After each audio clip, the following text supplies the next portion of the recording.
Headline 24 news में आप सभी का स्वागत है और मैं हूं आपके साथ भारती लोधी। आइए बढ़ते हैं खबरों की ओर। मध्य प्रदेश में महिला बाल विकास विभाग की आंगनबाड़ी भर्ती प्रक्रिया में बड़े पैमाने पर भ्रष्टाचार का खुलासा हुआ है।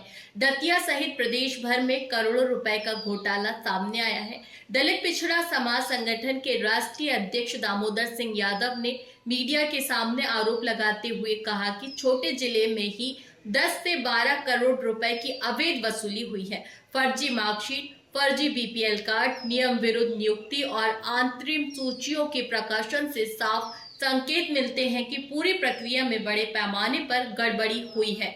यादव ने मुख्यमंत्री और महिला बाल विकास के अधिकारियों से निष्पक्ष जांच की मांग की है। उन्होंने कहा कि यदि कार्रवाई नहीं होती है तो संगठन राजधानी भोपाल में उग्र आंदोलन करेगा। दामोदर सिंह यादव ने इस भ्रष्टाचार की जांच के लिए प्रदेश स्तरीय IAS कमेटी गठित करने की भी मांग की है। यह भ्रष्टाचार न केवल भर्ती प्रक्रिया को नुकसान पहुंचाता है बल्कि महिला सशक्तिकरण और राज्य की छवि पर भी प्रश्न चिन्ह खड़ा करता है। ये जो भर्ती प्रक्रिया हुई है, ये इसमें 2 नियम लागू किए गए हैं मध्य शासन महिला बाल विकास द्वारा। एक 23/5/2025 का आदेश है और दूसरा 3/6/2025 का आदेश है। जो ऑनलाइन भर्ती प्रक्रिया जो पोर्टल से संचालित होनी थी, उसके माध्यम में उन्होंने दिशा निर्देश इसमें दिए थे। पहली सबसे बड़ी गलती दतिया जिले में थोड़ा लाउड बोलो। पहली दतिया जिले में सबसे बड़ी गलती ये हुई है कि अंतरिम सूची जो प्रकाशित की गई है दतिया जिले में, वो नियम के विरुद्ध की गई है। ऐसा कोई नियम नहीं है भर्ती प्रक्रिया में जिसमें अंतरिम सूची को जारी करना था पब्लिश, लेकिन दतिया जिले में अधिकारियों ने फर्जीवाड़ा करके, भ्रष्टाचार करके इसको पब्लिश किया है। सारी पंचायतों पे और सब जगह ये छपाया है, इसको चस्पा किया है, जो कि नहीं करना था। तो सबसे पहले तो अधिकारी कर्मचारी ही इसका जो है नियम तोड़ रहे हैं, नंबर 1। नंबर दूसरा, इसमें क्या किया है कि जो पोर्टल से जो भर्तियां चयनित होनी थी, MP चयन पोर्टल के माध्यम से जो भर्तियां होनी थी, उसमें जो है कि दावे आपत्ति की तारीख 17 अगस्त 2025 इसमें अंकित है, इसमें दिख रही है और उसका स्क्रीनशॉट भी है कि कब तक ये अंकित रही। उसके बाद इन्होंने दावे आपत्तियों को 14 तारीख में ही पोर्टल को बंद कर दिया है, जिससे बहुत सारी जो आवेदकाएं हैं वो उससे दावे आपत्ति लगाने से वंचित रह गई और जहां दावे आपत्ति नहीं लग पाई, जो उनका टारगेट था, वहां पर उन्होंने भर्तियां दे दी फर्जी तरीके से। तो पोर्टल में क्या किया इन्होंने, पहले तो डेट अंकित गलत की और इसके बाद तुरंत जब शिकायत मैंने की तो उन्होंने पोर्टल से ही इसको डेट को हटा दिया।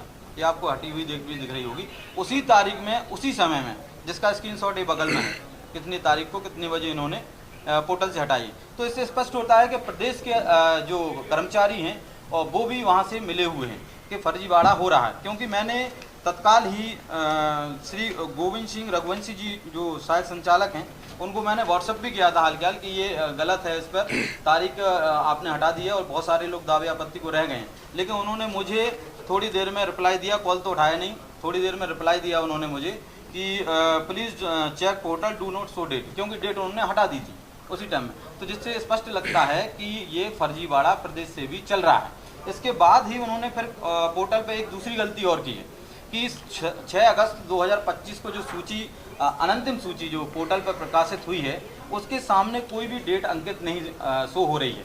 लेकिन उन्होंने अपना फर्जीवाड़ा छुपाने के लिए कुछ दिन बाद उस पर ये डेट शो होने लगी है कि 13 अगस्त 2025 दावे आपत्ति की अंतरिम तारीख थी, जो कि पहले नहीं आ रही थी। दावे आपत्ति के बाद उन्होंने ये तारीख उस पर शो की है।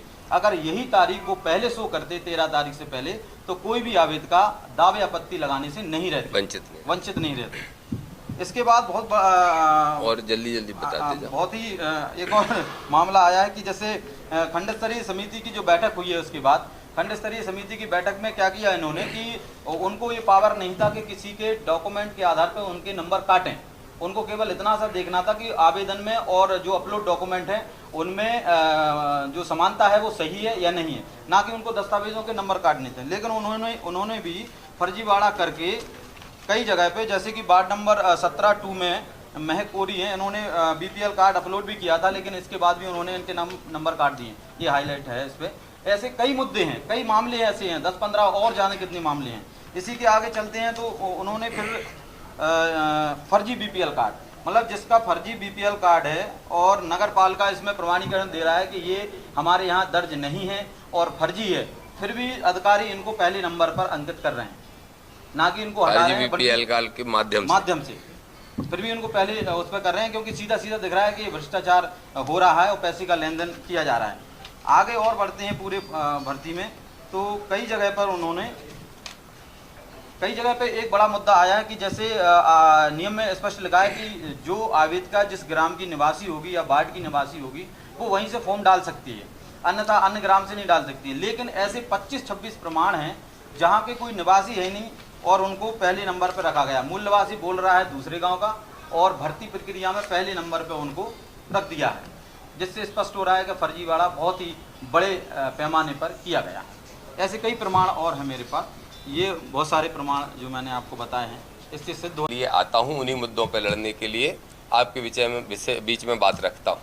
लेकिन गंभीर विषय ये मेरे सामने आया और उसके प्रमाण आए, छोटू हरबारी जी ने मुझे दिए कि दतिया जिले के अंदर आंगनबाड़ी कार्यकर्ता और उनकी सहायिकाओं की भर्ती लगभग 470 पद थे, 270 पद। उन 270 पदों में हम लोगों का अनुमान है कि कम से कम 10 करोड़ रुपए का लेन देन करके अयोग्य अभ्यर्थियों को चुन लिया गया है और जो योग्य थे उनको सिर्फ पैसे न देने की वजह से बाहर किया गया है। मेरा सीधा ये आरोप है कि इस मध्य प्रदेश के अंदर कुछ प्रमाण हमारे पास ऐसे भी हैं जिनसे ये सिद्ध होता है कि जो दतिया में हुआ है वो सारे के सारे प्रदेश के अंदर हुआ है। और अगर दतिया जैसे छोटे जिले में 10 करोड़ का लेन देन हो सकता है तो आप समझ सकते हैं कि मध्य प्रदेश की पूरे मध्य प्रदेश में ये मामला सैकड़ों करोड़ के घोटाले का है, भ्रष्टाचार का है। मेरा सीधा आरोप इस मध्य प्रदेश की सरकार पे, महिला बाल विकास के मंत्री पे, महिला बाल विकास के अधिकारियों पे और दतिया जिले के कलेक्टर, CO, जिला पंचायत और सभी SDM जो विकास खंड 3 हैं, उन तीनों विकास खंड के SDM लोग उसको लीड कर रहे थे और उनके वहाँ के जो जिले के अधिकारी हैं इस विभाग के, उन सब पे मेरा आरोप है कि उन्होंने ये पैसे का लेन देन किया। लेकिन इसमें चिंता की जो बात है वो ये है कि सत्ता पक्ष और विपक्ष के नेता भी इनके साथ शामिल हैं, और अगर नहीं शामिल है तो दतिया में 2 कांग्रेस के विधायक हैं और 1 भारतीय जनता पार्टी के विधायक हैं। एक उसी सीट से विधायक हैं जिससे मैं भी लड़ता हूं, चूंकि मेरा गृह जिला है और वहां इतना बड़ा घपला सामने आया तो आपके सामने उजागर करने के लिए मैं आपके बीच में आज आया हूं।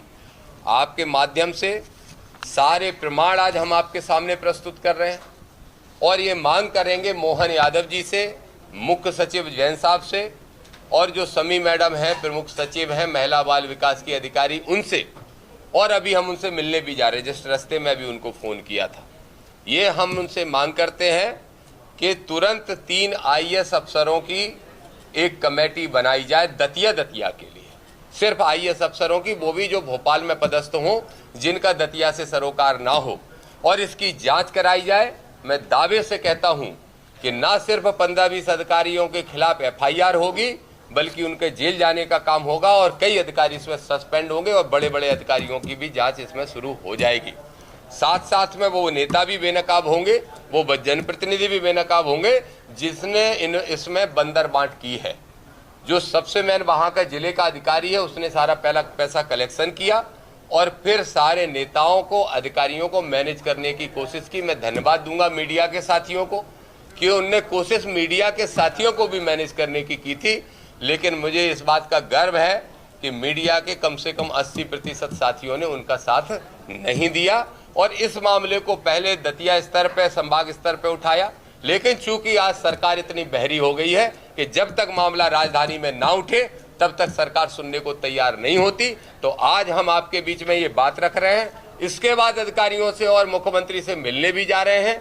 उसके बाद भी अगर कार्रवाई 1 हफ्ते के अंदर नहीं हो जाती है तो फिर हम इस मुद्दे को लेके यहाँ पे सड़कों पे इकट्ठे होकर आंदोलन करने का भी काम करेंगे। इस विषय में आज हम आपके बीच में आए हैं। अब इसके प्रमाण बहुत सारे हैं, जैसे कि मैं 2-3 उदाहरण दे देता हूं। एक अविवाहित महिला बनने के चक्कर में एक विवाहित लड़की ने, चूंकि अगर कोई 30 साल से अधिक उम्र का है और विवाहित नहीं हुआ है तो उसको 5 अंक और एक्स्ट्रा मिल जाते हैं। तो उसको अधिकारियों ने सलाह दी कि तुम तो अविवाहित घोषित कर दो, तो उसने अपने आप को अविवाहित घोषित कर दिया। ये फोटो को अगर आप जूम करके देखेंगे तो उसने खुद सिंदूर भर रखा है। मेरे पास उसके अन्य फोटो भी हैं जिसमें सिंदूर से लेके जो एक हिंदू धर्म में जो सुहागन औरत पहनती है वो सारे वस्त्र उन्होंने पहन रखे हैं, लेकिन मैं इसलिए उजागर नहीं करना चाहता क्योंकि मैं किसी की फोटो यहाँ पे नहीं दिखाना चाहता। लेकिन ये उनका फॉर्म है, इसमें भी एक फोटो लगा हुआ है और इसी में उनके पति कहाँ रहते हैं पूरा प्रमाण हमारे छोटू भाई अभी आपको देंगे और पूरा का पूरा प्रमाण है कि वो वोट भी कहाँ डालते हैं। लेकिन अविवाहित बता दिया और अधिकारियों ने अविवाहित मान लिया क्योंकि अधिकारियों की ही सलाह से हुए थे। तो इस तरह के घपले हुए। एक और बड़ा घपला, बहुत सारी फर्जी मार्कशीटें रातों रात तैयार कराई गई और सिर्फ दतिया या मध्य प्रदेश से नहीं, पूरे देश के जाने कौन कौन से फर्जी यूनिवर्सिटी फर्जी कॉलेजों से, और वो सारी मार्कशीटें तैयार करा के लगा दी और अधिकारियों ने उनको स्वीकार कर लिया, जबकि अधिकारियों को उनकी जांच कराने की आवश्यकता, लेकिन क्यों कराते, क्योंकि वो तो सब सांठगांठ से हो रहा था। इस तरह के अनेक फर्जी वार्ड के कोई रहता इस वार्ड में है और दूसरे वार्ड का फर्जी निवासी बनके और उसने अपनी नियुक्ति लेने का काम किया पैसे देके।